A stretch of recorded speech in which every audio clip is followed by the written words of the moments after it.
영국의 시인 T.S. 엘리엇 그의 장시 황무지에서 4월은 가장 잔인한 달이라고 노래했습니다. 4월은 가장 잔인한 달. 죽은 땅에서 라일락을 키워내고 추억과 욕정이 뒤섞고 잠든 뿌리를 봄비로 깨운다. 겨울은 오히려 따뜻했다. 잘 잊게 해주는 눈으로 대지를 덮고 마른 구근으로 약간의 목숨을 대어 주었다. 1922년에 출간된 434줄의 이 장시 다 끝까지 읽어본 적 없는 사람도 아마 이 시의 그 첫 번째 줄 4월은 가장 잔인한 달은 들었을 것입니다. 황무지는 최후의 만찬에서 예수님이 사용하셨다는 성배의 전설을 배경으로 했다고 합니다. 전설에 의하면 어부왕이 다스리는 나라가 저주를 받아 기근이 들고 강이 메말랐습니다. 저주를 풀기 위해서는 마음이 순결한 기사가 황무지 한 복판에 있는 성당에 가서 위험을 무릅쓰고 성배를 찾아야 하는데, 만일 그 성배를 찾게 되면 황폐해진 나라 다시 풍요롭게 된다는 것이죠. 엘리엇은 민간 전승으로 전해오던 이 전설을 이용하여 세계 제1차 대전 이후에 황폐한 유럽 사회의 허기와 갈망, 정신적 메마름, 인간의 일상에 가치를 주는 믿음의 부재, 무분별한 성적 남용, 재생이 거부된 죽음을 황무지에 빗대어 그려낸 것이라고 합니다. 어쩌면 당시 엘리엇 자신이 겪고 있던 신경쇠약증으로 고통받던 자신의 상태도 함께 반영된 것인지도 모르죠. 그런데 여러분, 참으로 역설적이지 않습니까? 봄비가 죽은 땅에서 잠든 뿌리를 일깨우고 라일락을 키워내는 생명의 계절 봄을 엘리엇은 왜 가장 잔인한 달이라고 했을까요? 마른 구근으로 가냘픈 목숨을 겨우 연명하고 대지를 망각의 눈으로 덮어준 겨울이 오히려 봄보다 더 따뜻했다는 것도 마찬가지입니다. 이 모호하고 매우 역설적인 시의 비밀은 그런데 바로 이 시의 시작에서 드러납니다. 한 번은 쿠마에서 나도 그 무녀가 조롱 속에 매달려 있는 것을 보았죠. 아이들이 무녀야, 넌 뭘 원하니? 물었을 때 그녀는 대답했죠. 죽고 싶어. 이탈리 나폴리 근처에 위치한 그리스 식민지 쿠마에 아폴로 신전이 있었고 그 신전에 아름다운 무녀가 살고 있었습니다. 그녀는 그가 사랑하는 아폴로 신에게 한 줌의 모래를 들고 와 손에 들고 있는 모래를 흩뿌리며 이 모래수만큼 살게 해달라고 요구했고, 그녀를 사랑한 아폴로 신은 그녀의 청을 받아들여 그녀에게 영생을 주었습니다. 그런데 무녀는 깜빡 잊었습니다. 젊음도 함께 달라는 부탁을 말입니다. 영생을 얻기는 했지만 아폴로 신의 사랑을 거부한 무녀, 마침내 끊임없이 늙어갑니다. 몸은 점점 쪼그라들어 이제 조롱 속에 매달려 있게 된 그녀의 마지막 소원, 그것은 죽는 것이었습니다. 그러나 죽고 싶어도 죽을 수 없는 운명, 마침내 이 무녀의 몸은 갈수록 점점 사라지고 이제 목소리만 남게 되었다고 합니다. 새로운 생명이 탄생하는 계절, 죽을 수도 없는 생명은 더 늙어만 가고 모든 것이 새롭게 시작되는 계절에 모든 것의 끝에서 맴도는 운명 속에 갇힌 쿠마의 무녀처럼 시인이 경험한 현대 세계, 전후 세계도 같은 운명처럼 보였을 것입니다. 한이 맺혀 저승과 이승을 오가며 떠도는 홀령들, 온전히 죽고 싶어도 죽지 못하고 쉬고 싶어도 쉬지 못하는 위로받지 못한 영혼들의 목소리만 들리기에 4월은 그래서 그에게 가장 잔인한 달이었을까요? 그러나 어찌 영국 시인 엘리엇에게만, 1차 세계대전 이후의 시인에게만 잔인한 달이었겠습니까? 우리에게도 4월은 실로 잔인하고 고통스러운 계절이죠. 1919년 4월 15일 제암리 학살 사건에서부터 4.3 제주 양민 학살, 4.19 혁명, 와우 아파트 붕괴 참사, 인혁당 피고 8인 선고 후 18시간 만에 전원 사형, 대한항공 902편 소련 전투기들에 의해 격추, 경남 의령군 총기 난사로 주민 62명 사망 33명 중상, 대구 도시철도 공사장 가스폭발 사고 102명 사망 117명 부상, 그리고 304명의 단원고 학생들과 교사, 시민들의 목숨을 앗아간 세월호 참사 모두 다 4월에 일어났죠. 세월호 참사가 일어난 지 7년이 지났는데도 아직도 그 진상 온전히 규명되지 못하고 있고 모든 책임자들의 처벌도 이루어지지 않고 있고 한맺힌 유족의 슬픔과 고통, 아직도 진도 앞바다 위를 떠돌고 있습니다. 그런데 더 큰 문제는 세월호가 진도 앞바다에만 있는 것이 아니라는 것이죠.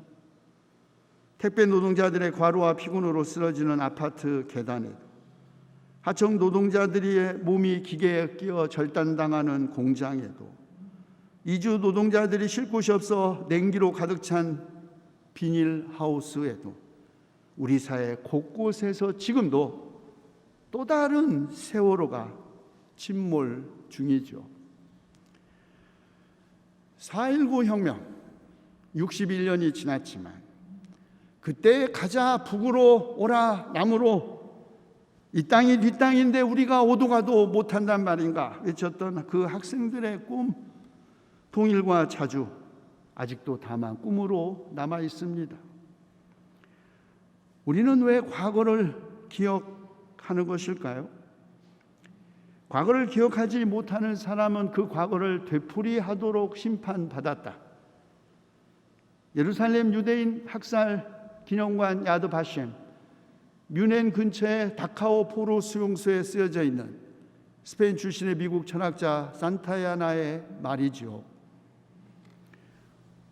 우리가 4.16 세월호 참사를 기억하는 이유,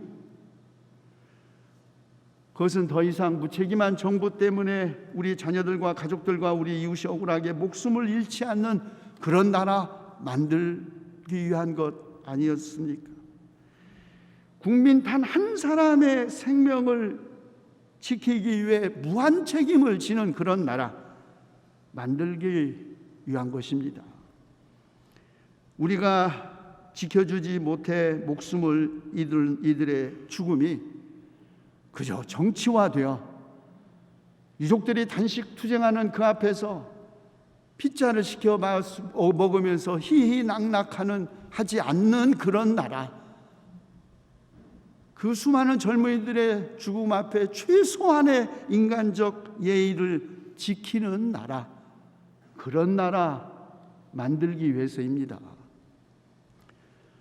우리가 4.19 혁명 기억하는 이유, 수많은 사람들이 목숨을 바쳐 지키려고 했던 민주주의 아직도 온전히 성취되지 못했고, 가자 북으로 오라 남으로 외쳤던 우리 가운데 계신 4.19 주역 세대들의 그 염원인 평화 통일도 영원한 미완의 혁명이기 때문입니다. 그렇습니다.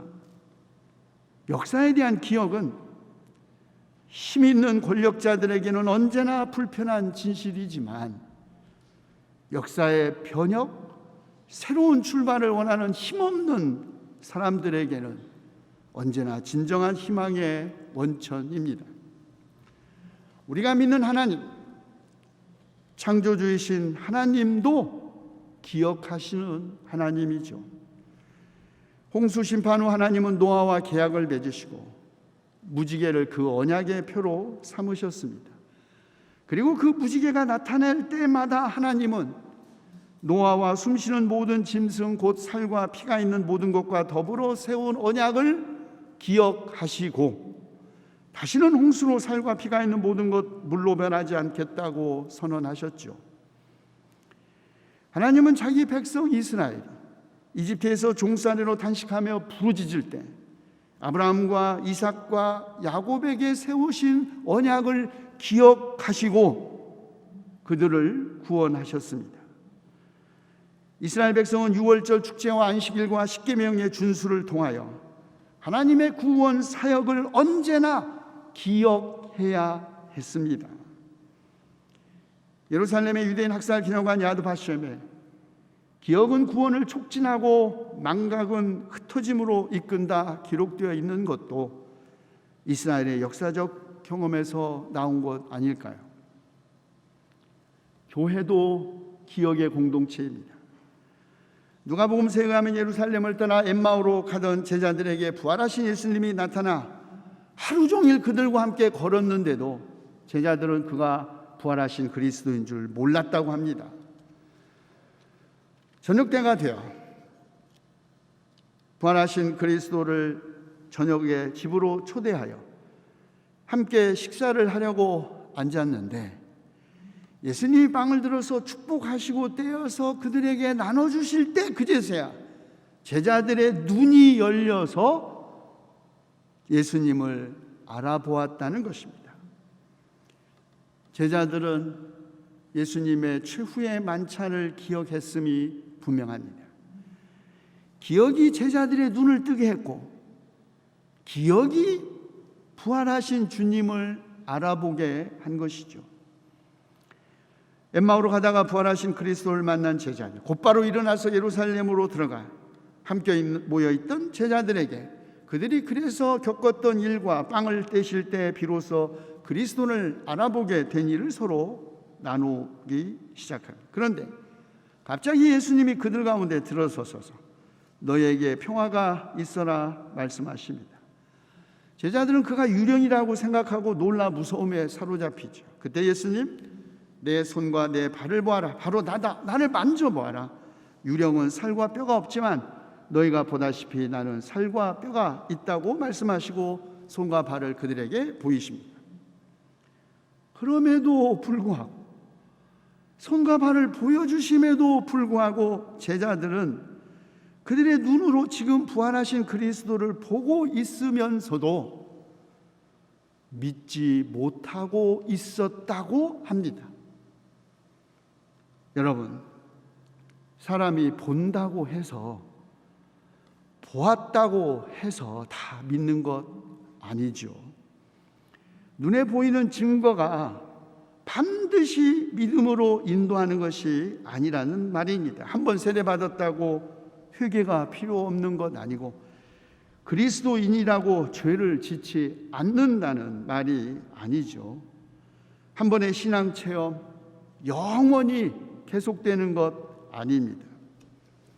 자, 그런데 예수님은 여기에 먹을 것이 좀 있냐고 물으시고 제자들은 구운 물고기 한 토막을 예수님에게 드리자 예수님은 받아서 그들 앞에서 잡수셨다고 합니다.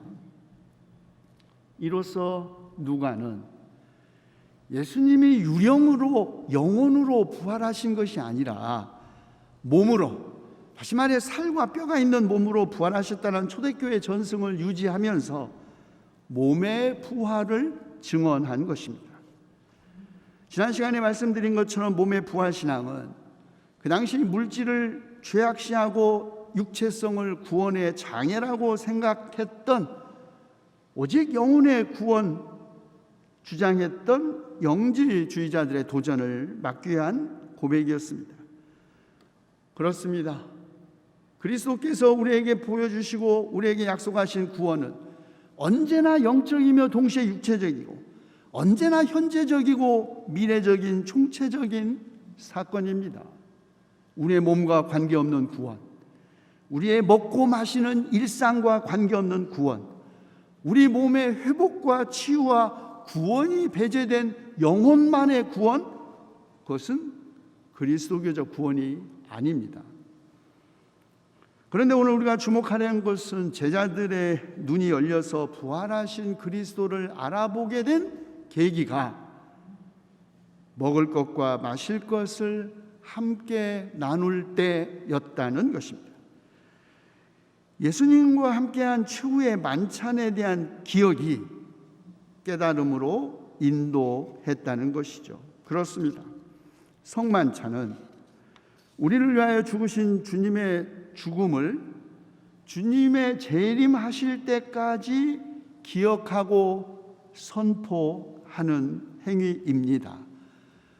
그러나 그 성만찬, 우리 교회에서 한 달에 한 번 매월 첫째 주에 드리는 그 성만찬 예식 안에서가 아니라 언제 그 어디에서나 우리가 먹고 마시는 것을 이웃과 더불어 함께 나눔을 통하여 우리의 아주 구체적이고 일상적인 삶 안에서 먹고 마시는 최소한의 기본적 인권도 지켜지지 않는 현실 속에서 왜 예수께서 십자가 죽음을 죽으셨는지 그 사실을 기억하고 전하는 것, 이것이 성만찬입니다. 기억의 반복적 재현이기도 하죠. 어찌 성만찬뿐이겠습니까? 예배도 마찬가지입니다. 우리가 매 주일 특정한 시간에 모여 예배를 드리는 것은 단순히 관습이나 전통이 아닙니다. 예배는 우리와 맺으신 언약을 기억하고 우리를 구원하신 주님에 대한 감사와 찬양, 말씀 선포와 언약 회상의 반복적 재현입니다. 그런데 우리는 코비드19의 세계적 대유행과 빈번한 확산으로 1년이 넘는 기간 동안 온전한 예배, 아니 예배가 위협을 받게 되었죠. 예배가 온라인으로 대체되고 제한된 숫자만 모일 수 있게 된 것입니다. 남에게 감염당할 것에 대한 두려움만이 아니라 남을 감염시킬 수도 있다는 배려 때문에 주의를 지키지 않고 예배하지 않는 것이 지극히 자연스럽게 그리고 모든 것이 양해되는 세상이 된 것입니다. 그런데 이런 시대에 주일 성수를 강조하고 예배를 독려하는 것은 무슨 이단 종파나 광신적인 종교 지도자들이 줄어드는 헌금 때문에 그러는 것이라고 주장하는 사람들도 있습니다. 주일을 거룩하게 지키고 예배를 강조하는 것이 마치 바리새주의나 율법주의냐 가볍게 여기는 태도도 문제지만 예배가 더 이상 드려지는 것이 아니라 구경하듯이 그냥 보는 것으로 여기는 것도 더 큰 문제이죠. 시대가 변했고 통신기술의 놀라운 발전을 온라인 예배에 활용하는 것이 대세라고 하지만 그러나 여러분, 예배는 언제나 공동체적 사건이고 집단적 기억의 재현이고 눈으로 구경하는 것이 아니라 예를 갖추어 온 몸으로 경의를 표하여 배례하는 것이라는 예배의 본질이 훼손되면 우리의 영혼도 덩달아 피폐해질 것이 더 두렵습니다. 예배와 성만찬만 공동체적 기억의 사건이 아닙니다. 치유도 그렇습니다. 사도행전에 의하면 베드로와 요한은 성전 입구에서 구걸하는 나면서부터 못 걷는 사람 만났습니다. 그에게서 무엇을 얻으려고 하니 하고 두 사람을 빤히 쳐다보는 그 사람에게 베드로는 말하죠. 은과 금은 내게 없으나 내게 있는 것을 그대에게 주니 나사렛 예수 그리스도의 이름으로 일어나 걸으시오. 그의 오른손을 잡아 일으키자 그가 벌떡 일어나 걷기도 뛰기도 하며 하나님을 찬양하며 성전으로 들어갔다고 합니다. 이것을 본 사람들 놀라고 이상하게 여겨 베드로에게 물었습니다. 그때 베드로는 자기의 능력이나 무슨 자기가 있는 경건으로 치유한 것이 아니라 예수로 말미암은 믿음이 그를 온전케 한 것이라고 말합니다. 믿음이 그 사람을 치유했다는 것이죠. 그런데 그 믿음, 예수로 말미암았다는 것입니다. 병든 사람들을 치유하시고 귀신을 쫓아내시고 하나님 나라를 선포하시고 우리를 위해 십자가 죽음을 죽으신 나사렛 예수에 대한 기억과 그를 죽은 사람들 가운데서 살리시어 생명의 근원이 되게 하신 하나님에 대한 믿음, 기억과 믿음이 만났을 때 치유가 가능했다는 말입니다. 그렇습니다. 기억은 믿음으로 인도하고 믿음은 구원을 선사합니다. 그리고 믿음은 요한일서 저자에 따르면 우리를 자녀 삼으신 아버지 하나님께서 우리에게 베푸신 큰 사랑을 생각하는 데서 시작됩니다. 여러분, 우리를 자녀로 삼으셨다는 것보다 더 큰 선물 어디에 있겠습니까? 그리고 아버지 하나님의 그 큰 사랑은 죄가 없으신 그리스도를 통하여 우리 죄를 없애신 데서 드러났습니다. 그러므로 하나님의 자녀된 그리스도인은 마땅히 깨끗하신 그리스도에게 소망을 두고 그가 깨끗하신 것과 같이 자기를 깨끗하게 해야 합니다. 믿는 자들의 행동이 믿음의 대상이 되는 분의 존재에 부합되어야 한다는 것이죠.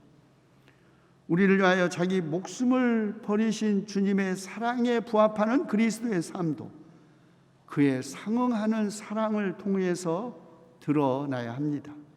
그리고 그 사랑 결코 한 번도 이른바 플라토닉 러브인 적 없습니다. 누구든지 세상 재물을 가지고 있으면서 자기 형제 자매의 궁핍함을 보고도 마음문을 닫고 도와주지 않으면 어떻게 하나님의 사랑이 그 사람 속에 머물겠습니까? 자녀된 이 여러분, 우리는 말이나 혀로 사랑하지 말고 행동과 진실함으로 사랑합시다. 그렇습니다. 인간이 되신 하나님, 자기 외아들의 목숨을 대가로 우리에게 보여주신 하나님의 사랑은 언제나 가장 육체적이고 언제나 가장 물질적이고 언제나 가장 현실적인 사랑이었습니다. 기도합시다. 우리가 보이지 않는 하나님을 사랑한다고 하면서 정작 보이는 형제 자매를 사랑하지 않는 그런 거짓말쟁이가 되지 않게 해 주시옵소서. 우리 죄를 위하여 화목제물이 되신 우리 주 예수 그리스도의 이름으로 기도하옵나이다. 아멘.